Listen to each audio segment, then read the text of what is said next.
All right, all right. Welcome to another edition of No Pump Fake Sports. We're going to talk a little Clippers basketball, and let's talk about Eric Bledsoe replacing Patrick Beverley. And do you guys think it's possible? I actually don't think it's possible. I think Patrick Beverley is a one of a kind player. His defense is impeccable. You could ask him to guard 1 through 5, and he'll try to do it, even though we know he'll have disadvantages from the 3 to the 5 spot, but he'll actually try to do it. And in spots, he'll make some great plays. Man, this guy's very tenacious. Um, but I think his impact is even greater emotionally. What he brings to teams, his emotional impact is second to none, and it's unlike any other player in the entire NBA. This guy can get the executives in the front office charged. He's just that type of personality. And when you see him go out there diving on the floor, scrambling for loose balls, fouling guys, and sometimes they're borderline dirty, but people love to have him on their team. It's when he's on the opposing team when you hate him. But when he's on your team, man, this guy is probably one of the best teammates you could possibly have because he just have that don't give up bloop attitude, and he'll go hard each and every night. But what I think happened is they looked at Patrick Beverley. He was kind of getting a little older. He's 33 years old now, and I think they believe, did they want to pay him close to $15 million just to play defense? So they saw an opportunity to get rid of that bad Rondo contract because Rondo wasn't contributing anything to the Clippers, and they got rid of the close to $15 million with Patrick Beverley. They saw an opportunity to unload those contracts and save in the luxury tax. But they got back a very interesting player in Eric Bledsoe. Now, Eric Bledsoe would never be the emotional guy that Patrick Beverley is because there's nobody in the NBA that could actually match that. But what Eric Bledsoe is at this point in their career is he's a better player than Patrick Beverley and Rondo. As a matter of fact, I think Eric no Patrick Beverley. I think he averaged like 7.5 points a game.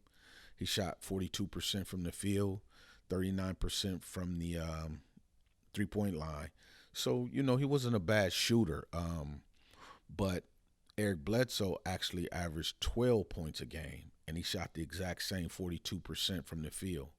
He dipped a little bit from the 3 point line at 34%, but he actually averaged more assists per game. He actually averaged almost 4 assists a game, only playing 20 something odd minutes, 29 minutes, I think. So at this stage of the game, I think Eric Bledsoe is a little bit better player than Patrick Beverley. Um, he won't be able to bring that emotional intensity, but I just think he's a much better offensive player, and we'll see it later on once he get comfortable with the Clippers again. I think he'll be rejuvenated, coming back to where it all started. A lot of teams, they got down on him. They traded and bounced him around the league a little bit, for the last couple of years. And I think he's going to come back to the Clippers with something to prove. And I actually think he will get it done because Kawhi's going to be out, and they're going to need some scoring. And I think bringing him in, you can get more on the offensive side of the ball from Eric Bledsoe than Rajon Rondo and Patrick Beverley. But we forget one thing.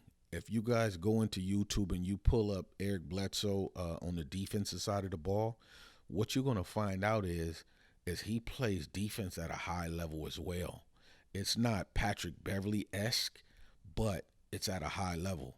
So if you had Patrick Beverley ranked at like 10 on the scale, Eric Bledsoe is probably around an 8. So you're not falling off too far. He's a much, much, much better defensive player than Reggie Jackson for sure. And I think given the right amount of minutes, he probably can score between 12 and 16 points a game. So he's kind of like the same offensive player as Reggie Jackson, but he's much better than Patrick Beverley. So I think he actually can replace Patrick Beverley. It just won't be from the emotional standpoint because, I mean, nobody in the league can replace that. Patrick Beverley is a one of a kind spirit, he's a one of a kind player. He plays defense, man, like no other. And I hate that we had to let him go. But when I actually just look at the overall thing, what the Clippers were doing, they were trying to save a lot of money in the luxury tax, and they was bringing back a little bit better score. So, I'm not going to get too down on Clippers for making this move. I actually like it. And I'm going to root Eric Bledsoe on. I think he's going to come to the Clippers and he's going to rejuvenate his career. But I just wanted to come to you guys with a short video. You let me know what you think. Hit that like button, that subscribe button, and the bell icon so you can get the notifications when I drop another video. Please share this video and subscribe to the channel. I'm going to try to keep the videos coming. You know what I mean? I love the Clippers. I love the NBA. And, we're going to do it, man. No pump fake sports. I'm out.